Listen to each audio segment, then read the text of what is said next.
চোখের মনে ফুটবে হাসি, ধান এবার উঠেছে তাড়াতাড়ি।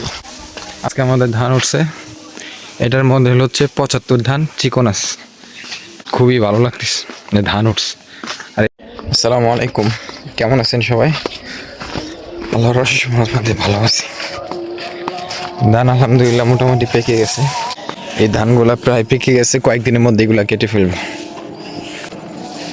আর এই ক্ষেতটা হচ্ছে আমাদের বর্গা দেওয়া, তো তাই যে বর্গা নিছে সেই ধানগুলা কুচি কুচি করে রাখছে। 3 ভাগের 2 ভাগ তার আর 1 ভাগ হচ্ছে আমাদের। আর এই পাশে হচ্ছে পোলার ধান, আর পোলার ধান ফুটতে একটু দেরি হয়। আর এই জায়গা ছিল 75 ধান, এটা পেকে গেছে। এখন এগুলো যে বিচালি বানাইতেছে, এখন ওরা নিয়ে যেতেছে। আমাদের দিক বিঘা ধান কেটে বাসায় নিয়ে যাবে 5,500 টাকা। মাশাল্লাহ, খুব সুন্দর ধান। এখন এই জায়গা জমি মাপো, যে কয় বিঘা জমি আছে সে অনুযায়ী তাদেরকে টাকা দিব।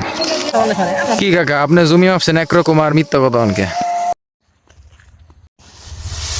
আমাদের এটি খুলবি না, আমার এটি আরো বাড়ি দিলে আসছি।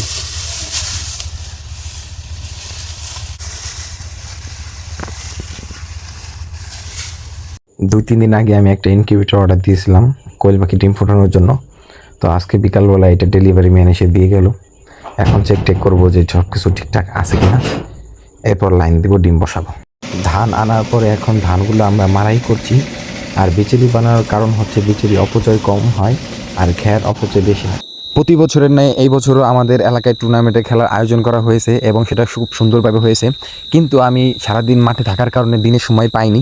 আর এই খেলা যারা জিতছে তাদেরকে 2টা ভেড়া গিফট করা হয়েছে এবং এই ভেড়া দিয়ে আমরা রাত্রেবেলা ভেড়ার খিচুড়ি রান্না করে খাবো।